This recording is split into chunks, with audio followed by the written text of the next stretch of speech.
RFI et France 24 présentent Mardi politique.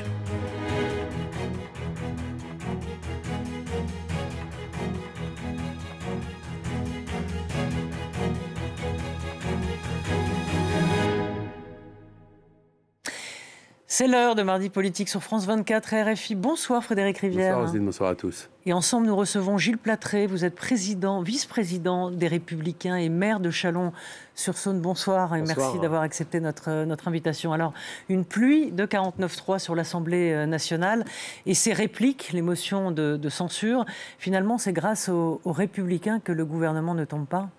On peut le dire presque comme ça. Ce n'est pas leur volonté première que de sauvegarder le gouvernement, mais c'est en tout cas l'image qu'on est en train de donner en ce moment, c'est-à-dire ne pas aller jusqu'au bout de l'acte d'opposition, critiquer, et à juste titre d'ailleurs, un certain nombre de textes qui vont être appliqués, faute de débat parlementaire, par l'appui du 49.3, mais ne pas aller jusqu'au bout de la logique qui voudrait, à mon sens, je suis un peu isolé à le dire dans la famille politique. On a le sentiment que vous le regrettez. D'être isolé, sans doute, mais enfin, vous savez, ça n'empêche pas de défendre ses idées. Et ça ne tiendrait qu'à vous, vous voteriez? Moi, je serais député, je voterais la censure, bien sûr. Mais laquelle? Celle du RN ou celle Mais d'abord, j'en aurais peut-être, avec d'autres, peut-être déposé une. La question n'est pas de savoir avec qui on la vote, mais pourquoi on le fait. Et aujourd'hui, on se retrouve, et je le dis avec beaucoup d'amitié pour les députés républicains, on se retrouve avec une opposition qui fait son travail, les députés républicains travaillent dans l'hémicycle, s'opposent, mais qui, au moment de dire « allons jusqu'au bout de l'opposition », se retiennent et finalement sauvegardent, malgré eux, un gouvernement. Je pense que c'est illisible dans l'opinion publique. L'argument avancé par les Républicains pour ne pas voter les motions de censure, et a fortiori pour ne pas en déposer, c'est on ne peut pas se permettre le chaos aujourd'hui en France. Est-ce que la vérité n'est pas un peu moins noble? Est-ce que les Républicains ne craignent pas tout simplement, en cas de nouvelle élection législative, d'avoir un groupe encore beaucoup moins important que ce qu'il est actuellement, c'est-à-dire à peu près une soixantaine? 62 aujourd'hui. Avec 3 apparentés. Exactement, vous avez raison. C'est possible que cela les retienne, mais la vérité, c'est que la politique, ça n'est pas ça. Si on croit véritablement que ce gouvernement malheureusement, c'est aussi ça. Non, mais je l'entends parfaitement. Mais vous vous souvenez, quand on se replace avant les dernières élections législatives, on nous avait dit vous allez finir à 20 députés dans l'hémicycle. Il y en a une soixantaine aujourd'hui. Donc je pense qu'à un moment donné, il faut aussi prendre ses responsabilités. Le gouvernement fait mine de les prendre avec le 49.3, mais il sait que derrière, il n'aura pas une majorité contre lui, alors qu'il est minoritaire dans l'Assemblée. Moi, je ne me place pas sur ce plan-là. J'entends les risques qu'il y aurait à retourner dans les électeurs. Je refuse cette idée du chaos.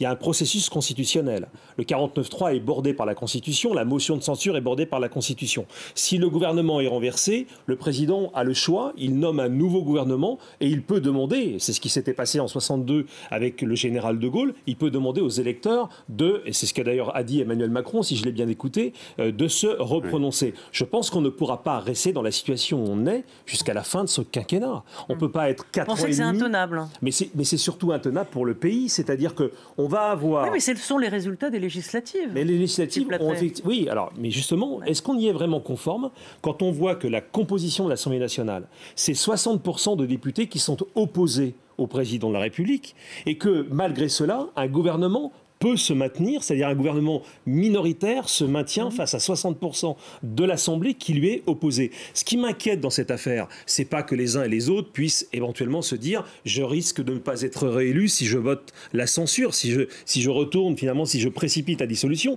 C'est que pendant 4 ans et demi, les grandes réformes ne se feront pas. Dans ce cas-là, c'est la Constitution, c'est la 5e République que vous défendiez il y a une minute que vous mettez en cause. Mais pas du tout. Pourquoi? Mais la 5e en disant République... est-ce qu'il peut se maintenir alors qu'en effet, il a la légitimité des urnes? Non, je vous dis que le gouvernement est minoritaire à l'Assemblée nationale. Et que cette situation, aussi fortement, même du temps de Rocard, il y avait une minorité... Vous dites qu'il est minoritaire, il n'est pas tout à fait minoritaire. Non, il n'est pas minoritaire, il n'a pas de majorité, mais il n'y a pas de majorité alternative. Il est minoritaire face aux oppositions. Oui, mais les oppositions, ce sont les oppositions, comme vous le dites. Ça n'est pas face à l'opposition. C'est possible, mais ça n'existe pas. Un régime politique où il y aurait une seule opposition monobloc, ça n'existe pas. Je dis simplement que la Constitution prévoit cette situation-là. Et que mon souci majeur n'est pas de savoir si les uns et les autres trouveraient un siège. C'est de savoir si oui ou non on peut encore, dans notre pays, dans l'état de décrépitude dans lequel nous sommes en train de plonger, nous passer des réformes essentielles pour agir sur le destin de la France. Mais Or, par exemple, pendant 4 ans et demi, rien ne se passera. On aura ce jeu qui est un jeu stérile, où finalement on fait semblant d'être contre et on laisse passer. Mais tout ça est un jeu de dupes. En réalité, les Français, d'ailleurs, l'ont bien compris aujourd'hui. La situation est bloquée, à mon sens. Il n'y a pas 36 solutions pour la débloquer. Il faut précipiter le cours du destin et donc pousser le président à la dissolution pour que les urnes se prononcent. Il y a le seul souverain dans ce pays, c'est le peuple. Vous avez vu il y les en a pas résultats d'un sondage aujourd'hui. Finalement, les deux personnages qui restent en lice serait Emmanuel Macron. Bon, Emmanuel Macron, il n'y aura pas de troisième élection, mais c'est Emmanuel Macron, Marine Le Pen. Donc, au risque de renforcer Marine Le Pen, et vous, d'avoir moins de députés, on sait que Jean-Luc Mélenchon est aussi... Enfin, la figure Mélenchon est en train d'un peu couler et que la NUP ne fait pas non plus des merveilles à l'Assemblée nationale. Non, mais donc, je l'entends. J'ai vu le sondage que vous dites qui est paru dimanche dans le JDD et qui nous donnait finalement la configuration si on devait revoter pour l'élection présidentielle. S'il y a dissolution, on laisse de côté l'élection présidentielle. Ce qui est en jeu, ce sont de nouvelles élections législatives. Je crois très sincèrement que... quand on est démocrate, on respecte le jugement du peuple souverain. Moi, je vous dis simplement que la situation telle qu'elle est aujourd'hui est une situation de blocage où les grandes réformes dont le pays a besoin ne se feront pas. Et c'est pour ça qu'il n'y a pas 36 solutions. À mon sens, il y a une alternative. La réforme des retraites, vous allez... on verra dans quelles conditions. Écoutez, j'ai cru comprendre qu'au sein même du groupe des Républicains, les choses étaient beaucoup moins simples et qu'il n'y aurait pas forcément une seule attitude. On va attendre de voir que le texte arrive. J'espère d'ailleurs dans de bonnes conditions pour que le débat soit assuré. Mais la seule alternative à laquelle nous sommes réduits aujourd'hui, c'est soit faire tomber le gouvernement pour précipiter les élections, soit alors, c'est ce que j'ai dit dans une interview récente au Figaro, qu'il y ait un véritable accord pour que les Républicains rentrent, c'est pas ma préférence, je dis très nettement, mais rentrent dans une coalition gouvernementale en imposant les thèmes de réforme dont le pays a besoin. Il n'y a pas 36 solutions à mon sens. C'est soit l'un, soit l'autre. C'est-à-dire qu'Emmanuel Macron devienne vraiment de droite, c'est ça que vous dites? C'est ce que Nicolas Sarkozy lui demandait de faire dans le même journal du dimanche récemment paru, en disant finalement écoutez le pays est très largement beaucoup plus à droite que vous. Moi je veux bien qu'on nous dise ce qu'on veut.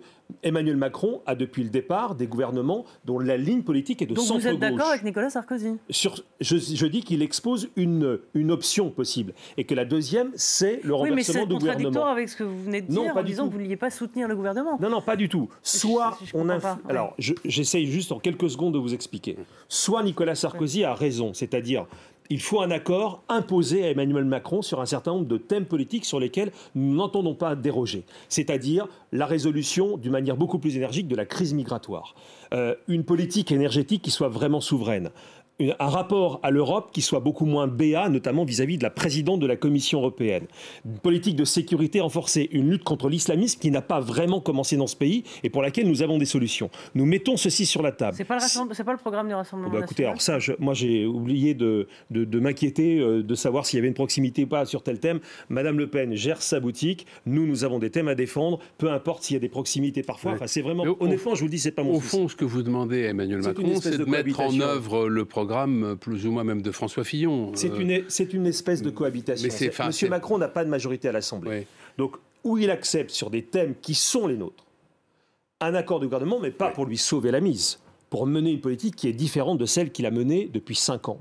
Soit il l'accepte, et dans ce cas-là, nous pouvons imaginer un accord de gouvernement, et donc pour appliquer les réformes... S'il se plie à toutes vos exigences, évidemment, vous allez accepter. S'il met votre programme en œuvre... Mais les Républicains ne sont pas là pour sauver la mise de M. Macron. Les Républicains sont là pour porter des thèmes qui ont été portés par eux, par les candidats qui sont les leurs dans la campagne. Si vous permettez, c'est un peu gonflé quand même. Parce que Valérie Pécresse a fait moins de 5% à l'élection présidentielle.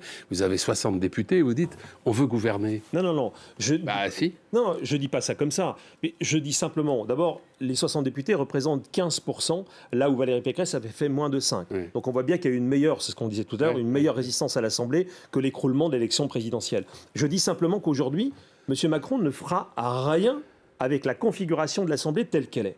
Soit il y a un accord possible sur des thèmes qui sont les nôtres, écoutez, ça s'appelle une négociation, soit il n'y a pas d'accord, ce qui est le plus probable parce que je pense qu'il ne le veut pas. Et dans ce cas-là, il faut aller Bonsoir, vers des solutions.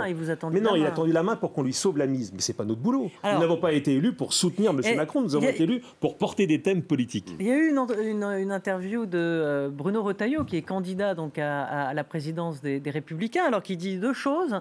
La première, c'est que la marque Les Républicains est morte, dit-il. Et d'abord, est-ce que, c'est votre avis? Et 2, il dit quelque chose que pas grand monde n'a relevé, c'est « nous ne sommes pas prêts à gouverner ». C'est un terrible aveu d'impuissance. Je l'ai un peu lu comme ça, voilà. Et avec tout le respect que j'ai pour Bruno Retailleau, parce que c'est quelqu'un que j'aime beaucoup. J'ai pas de difficulté d'ailleurs dans les différents candidats qui sont aujourd'hui en lice, puisque nous sommes à moins de 48 heures de la clôture des dépôts de parrainage, que ce soit Éric Ciotti ou Bruno Retailleau. Plus de difficultés avec la ligne politique d'Aurélien Pradié qui est moi la mienne, mais c'est pas une attaque personnelle, mais je pense que quand on dit ça, en réalité, on s'affaiblit. Est-ce que c'est vraiment un aveu d'impuissance ou est-ce que c'est un constat lucide? Non, ça veut dire qu'on a accepté l'idée que pendant 5 ans, la situation ne devait pas évoluer et que nous resterions 60 à l'Assemblée à jouer plus ou moins les utilités, à faire passer un amendement de temps en temps, pour pouvoir peut-être justifier un vote d'un texte qui ne nous satisfera pas complètement.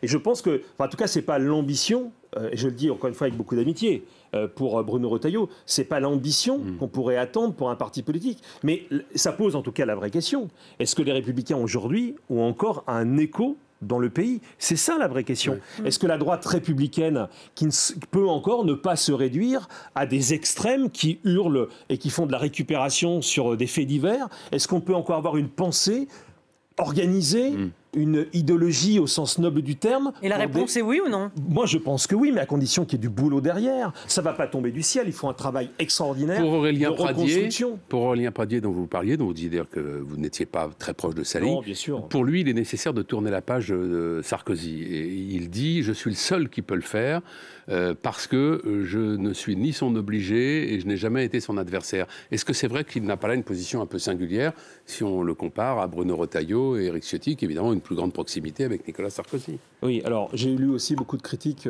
sur Nicolas Sarkozy de la part de Bruno Retailleau, il y a d'ailleurs pas très longtemps. Oui. Je voudrais simplement dire une chose, parce que j'ai l'impression qu'on vit encore dans une dimension dont on ne s'est pas rendu compte qu'elle avait changé. La page Nicolas Sarkozy l'a tournée lui-même. Il a dit, redit, mais il y a finalement qu'une partie. Vous êtes sûr qu'il l'ait vraiment tourné? Parce qu'il joue un peu les Deus ex machina. Non, mais il est toujours intéressé par la vie politique. Et ça, je peux vous dire que quand vous le rencontrez, ces conversations sont toujours aussi passionnantes et passionnées sur le sujet. Mais Nicolas Sarkozy n'aspire pas à retrouver le pouvoir. Il l'a dit et redit. Je ne dis rien d'autre. Non, mais peut-être attirer un peu les manettes quand même. Non, mais heureusement, mais attendez, quand on a quelqu'un qui est arrivé, le dernier de la famille politique, à gagner une élection présidentielle. Est-ce que vous croyez qu'on l'envoie aux oubliettes ou dans un placard? Mais gagner une élection présidentielle, et puis ensuite, il y a ce qu'on fait de son mandat. Est-ce que vous pensez que le mandat de Nicolas Sarkozy a été extraordinaire? Je suis prêt à être critique sur un certain nombre. Et d'ailleurs, un bilan n'a jamais tué personne. Mais je voudrais simplement qu'on regarde un certain nombre de choses. Si on avait aujourd'hui les statistiques, notamment en matière de sécurité, et même en matière migratoire, que Nicolas Sarkozy avait, on serait peut-être moins sévère avec le gouvernement actuel. Moi, je veux bien qu'on noircisse tout en disant que tout a été raté. Je veux bien qu'on oublie, par exemple, comment la crise de 2008 a été gérée par le président de la République de l'époque, qui a sauvé l'épargne des Français. On peut aussi tout oublier. On peut faire un bilan objectif. Des choses ont été faites qui ne sont pas forcément bonnes pour le pays. Je pense au traité de Lisbonne en particulier. Je pense qu'il ne faudrait pas le refaire comme ça. Mais il y a d'autres choses qui ont fait du bien à la France. Et gardons-nous de dire, tournons cette page, c'est-à-dire oublions. On n'a pas à se repentir. Parce que vous voyez, ce discours, tourner la page, je sens derrière de la repentance. Si la droite républicaine verse dans la repentance vis-à-vis d'elle-même, elle est morte et pour longtemps. Mais quand il est question de faire des alliances avec Renaissance, donc avec Emmanuel Macron, finalement, Emmanuel Macron, après Macron, est-ce que le macronisme va continuer à exister? Est-ce que certains font justement le pari qu'après Macron, la droite peut reprendre le flambeau? Et d'ailleurs, on a vu du côté d'Horizon d'Édouard Philippe qu'il y avait aussi une possibilité de ce côté-là. Est-ce que ce ne serait pas le bon calcul, dans le fond? Deux choses sont sûres. La première, c'est que M. Macron ne sera pas candidat à sa succession. Oui. C'est la Constitution qui le lui impose. La deuxième, c'est que si la situation ne bouge pas dans le cadre parlementaire qui est le nôtre aujourd'hui, pendant 4 ans et demi encore, la France ne connaîtra pas les grandes réformes dont elle a besoin. Et c'est ça qui m'inquiète par-dessus tout. C'est pas de penser à 2027, je sais très bien les calculs. Quand vous dites les grandes réformes, c'est quoi? C'est les retraites? Mais ça veut dire... C'est l'assurance chômage? Ça veut dire... Oui, mais ça c'est ce que vous avez déjà sur le débat parlementaire. Voilà. Ça veut dire la lutte contre l'islamisme en particulier. Je suis contraint de trouver qu'on est beaucoup trop mou en la matière et que sur le terrain, en réalité, les choses avancent d'une manière vertigineuse. C'est un élu local qui vous le dit. Donc on voit bien qu'il y a un certain nombre de thèmes qui ne sont pas abordés, qui ne le seront pas dans la configuration de l'Assemblée et qui sont en train de mettre petit à petit la France par terre. J'entends les calculs des uns et des autres. Je ne suis pas dupe de ce que certains essayent de se protéger pour apparaître comme des hommes neufs ou des femmes neuves en 2027. Mais la France ne peut pas souffrir d'attendre 4 ans et demi. C'est pour ça qu'il faut agir d'un côté ou de l'autre, mais rester dans la trancher comme certains veulent le faire, c'est condamner la France à l'inaction. Elle ne peut pas se payer ce luxe aujourd'hui. Un petit mot, Gilles Plattret, sur l'actualité de ces derniers jours. Comment qualifiez-vous pour votre part ce qui s'est passé le week-end dernier à Sainte-Soline, dans les Deux-Sèvres, où il y a eu une très forte mobilisation accompagnée de violence contre un projet de retenue d'eau pour permettre aux agriculteurs d'irriguer leur culture? C'est la préfiguration de ce que nous allons connaître de plus en plus dans l'avenir. Et je m'en inquiète énormément. C'est-à-dire une ultra-radicalisation du combat écologiste? Elle existe. Elle est là. Vous la voyez. Elle fait écho à ce qui s'est passé en Vendée à la fin du mois d'août. Elle fait écho avec un mouvement qui n'est pas directement vert, mais qui est un mouvement de cancel culture, woke. Il faudra d'ailleurs qu'un jour qu'on trouve des termes français pour l'expliquer, qui est en train de se jouer, qui est en fait un moment de déconstruction de la société telle que nous l'avons hérité de nos pères. Et ce mouvement, il est à l'œuvre, par exemple, dans les facultés françaises, dans les universités. Le combat idéologique fait rage. Ce que vous voyez sur le terrain, les images que vous êtes en train de passer à l'antenne en ce moment, montrent bien qu'on a une radicalité, une violence sous-jacente. Qui n'aurait rien à voir avec l'écologie ? Ah, mais c'est un mouvement complètement politique et il prend l'écologie comme point de départ, d'ailleurs sur de fausses raisons. On a un rapport très clair du mois de juillet du Bureau de recherche géologique et minière qui nous montre bien que ces bassines n'auront aucun impact sur l'approvisionnement des nappes et qu'au contraire, ils joueront un rôle positif dans la régulation hydrique, notamment du marais Poitevin. Donc il n'y a aucune raison objective de s'opposer à ce projet. Mais ce qui est en train de se passer, c'est que l'ultra-gauche, qui veut détruire la société française telle que nous l'avons héritée, dont nous en avons hérité, est en train d'être sur le terrain. Vous la voyez ici à Sainte-Soline, vous la voyez dans les musées en train d'essayer d'abîmer... Vous mettez ça sur le même plan? Mais c'est le même mouvement. Ce sont les gauchistes, anarchistes, appelez-les comme vous voulez, mais ils sont à l'œuvre, ils se sentent forts. Éco-terrorisme, comme dirait mais alors là, Gérald Darmanin. Gérald Darmanin, je l'approuve complètement, et pourtant je suis généralement très sévère avec lui. C'est le mot qui convient. Il n'y a pas de mort aujourd'hui, mais quand vous aurez un mort, quand vous voyez des gens qui se collent sur les routes pour bloquer les trafics, quand vous aurez des gens qui mourront dans un embouteillage provoqué par ça, alors là, on sera passé à une action beaucoup plus violente. Bon, vous n'aurez pas le temps de répondre, mais déconstruire, c'est aussi ce que propose Retailleau, déconstruire pour reconstruire. Moi, je préfère assurer la continuité française. Merci. Merci Gilles Plattret. Merci beaucoup, merci à tous et on se retrouve très vite.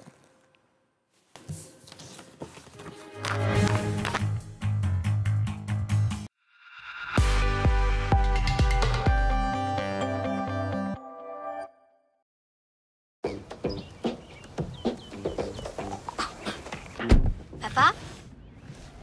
Vas-y mollo. Pas ici, papa.